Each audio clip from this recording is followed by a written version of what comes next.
बेहद की परम परम परम महाशांति है, महाशांति है, महाशांति है। विश्व परिवर्तक, स्वपरिवर्तन से विश्व परिवर्तन करने वाले ऐसे दिल तख्त नशीन, बापू जी के दिल तख्त नशीन बच्चे, विश्व कल्याणकारी, विश्व कल्याण के कार्य में सदा तत्पर रहने वाले ऐसी विशेष आत्माएं, ब्राह्मण आत्माएं, जो बेहद के दादाजी के बच्चे हैं, वो सब ब्राह्मण आत्माएं हैं। सब रूहानी मिलन मेला मनाने वाले, रूहानी मिलन मेला मनाने वाले,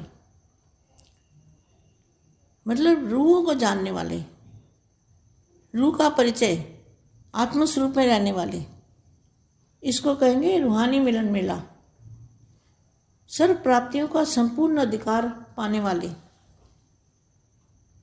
सदा सुख में संपन्न संसार अपनाने वाले, सदा प्राप्तियों के खुशियों के गीत गाने वाले, ऐसे सदा श्रेष्ठ मत पर चलने वाले, आज्ञाकारी,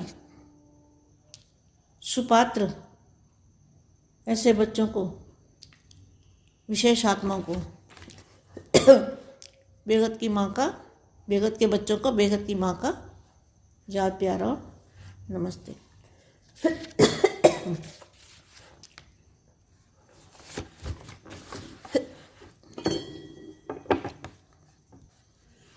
सदा याद और सेवा का बैलेंस रखने वाली और सदा बाप की ब्लेसिंग लेने वाली। तो बाप की ब्लेसिंग किन बच्चों को मिलती है? जो बाप के श्रीमत पर चलते हैं और बाप के हर कार्य में हाथ बटाते हैं। अच्छा, मैं जो आज के पुरुषार्थ में हमेशा आता रहता है ना, लव एंड लाइट का अभ्यास करो। तो लव एंड लाइट मतलब बाप से लव होगा तो लाइट आएगी, जब बाप से प्यार होगा तो ही परम प्रकाश आएगा। तो लव एंड लाइट का अभ्यास करो, मतलब चारों ओर, अपने चारों ओर लाइट ही लाइट देखो। अब यहाँ ये व्यक्तवाणी पढ़ रही हूँ मैं। सदा याद और सेवा का बैलेंस रखने वाली और सदा बाप की ब्लेसिंग लेने वाली, सदा ब्लेस है। वहाँ बाप द्वारा स्वतः ही आशीर्वाद तो क्या वरदान प्राप्त होते हैं। जहाँ बैलेंस नहीं वहाँ वरदान भी नहीं, और जहाँ वरदान नहीं होगा वहाँ मेहनत करनी पड़ेगी। वरदान प्राप्त हो रहे हैं अर्थात सर्व प्राप्तियाँ सहज हो रही है। ऐसे वरदानों को प्राप्त करने वाले सेवाधारी हो ना सभी बेहद के बच्चे। सदा एक बाप एक रस स्थिति, एक बाप और एक रस स्थिति। एक रस स्थिति मतलब हमेशा बाप की याद, बाप साथ में है, बाप की याद साथ में है, और एक मत होकर चलने वाले।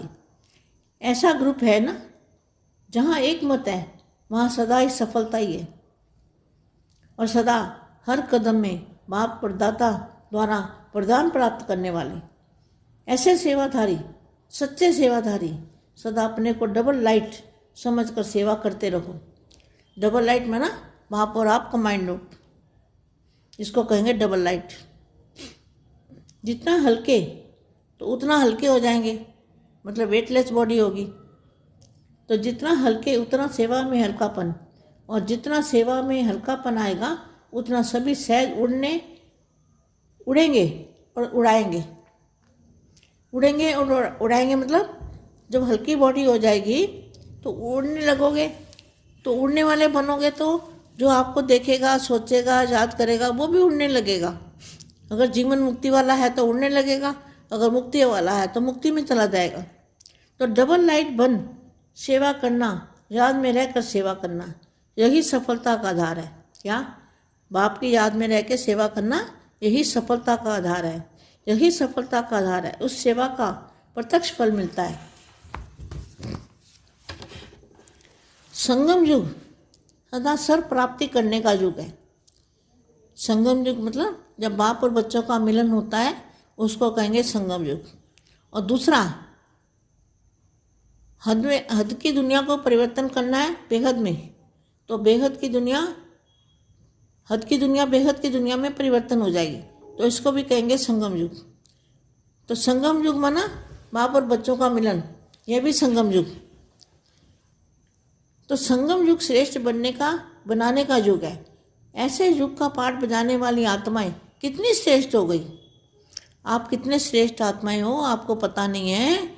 बेहद की आत्माएं जो है बापू जी का जो ज्ञान सुन रहे हैं, रात को 10 से 11 आनंद भाई के साथ योग करते हैं, मिलके उनके साथ बैठ के सुनते हैं, योग करते हैं, कितनी भाग्यशाली आत्माएं हैं। वो आपको अभी पता नहीं है कि कितना भाग्य ऊंचा आपका है। सारे विश्व के अंदर देखो गिनी चुनी आत्माएं हैं जो रात को 10 से 11 योग करती है आनंद भाई के साथ। कितनी आत्माएं, मुट्ठी भर आत्माएं। तो बाप को जानने वाली कितनी है, मुट्ठी भर आत्माएं। ज़्यादा आत्मा नहीं जान सकती, यहाँ भीड़ लगने का कायदा नहीं है बाप के पास। तो ऐसे युग में पाठ बजाने वाली आत्माएं कितनी श्रेष्ठ हो गई। तो सदा यह स्मृति रहती है कि हम संगम युगी श्रेष्ठ आत्माएं हैं। तो हमेशा ये याद करोगे हम संगम युगी श्रेष्ठ आत्माएं हैं। संगम युगी मतलब बाप और बच्चों का मिलन, ऐसे मिलन बनाने वाली श्रेष्ठ आत्माएं। सर्व प्राप्तियों का अनुभव होता है। जो बाप से प्राप्ति होती है उस प्राप्ति के आधार पर सदा स्वयं को संपन्न भरपूर आत्मा समझते हो। इतना भरपूर हो जो स्वयं भी खाते रहो और दूसरों को भी बांटो। क्या बांटोगे? शक्तियाँ बांटोगे, ज्ञान बांटोगे, बाप का परिचय दोगे। जैसे बाप के लिए कहा जाता है ना भंडारे भरपूर है, ऐसे आप बच्चों का भी सदा भंडारा भरपूर है, कभी खाली नहीं हो सकता। किसी को भी देंगे तो इतना बढ़िया और बढ़ता जाएगा। जो संगम युग की विशेषता है उस आपकी विशेषता है। हम संगम युगी सर्व प्राप्ति स्वरूप आत्माएं हैं। इसी स्मृति में रहो। संगम युग पुरुषोत्तम युग है। इस युग में पाठ बजाने वाले भी पुरुषोत्तम हुए ना। पुरुषोत्तम है ना उत्तम आत्माएं। दुनिया की सर्व आत्माएं आपके आगे साधारण है।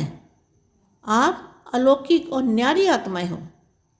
आप कौन हो? अलौकिक, लौकिक आत्मा नहीं, अलौकिक। आप दुनिया की सर्व आत्माएं आपके आगे साधारण आत्माएं।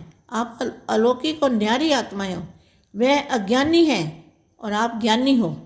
वह शूद्र हैं और आप ब्राह्मण हो। आप ब्राह्मण कैसे बने? दादाजी के बच्चे बनने से सभी ब्राह्मण बन गए। वह दुख धाम वाले हैं और आप संगम युग वाले हो। संगम युग भी सुख धाम है। देखो जहाँ बाप और बच्चे मिलते हैं तो वो भी सुख धाम हो गया ना। तो सुख धाम है। कितने दुखों से बच गए हो, अभी साक्षी होकर देखते हो कि दुनिया कितनी दुखी है और उनकी भेंट में आप कितने सुखी हो। फर्क मालूम होता है ना। तो सदा हम पुरुषोत्तम युग की पुरुषोत्तम आत्मा हैं, सुख स्वरूप श्रेष्ठ आत्मा हैं। इसी स्मृति में रहो। अगर सुख नहीं तो श्रेष्ठ भी नहीं, तो श्रेष्ठ जीवन भी नहीं। बेहद के बेहद की परम परम परम महाशांति है, महाशांति है, महाशांति है।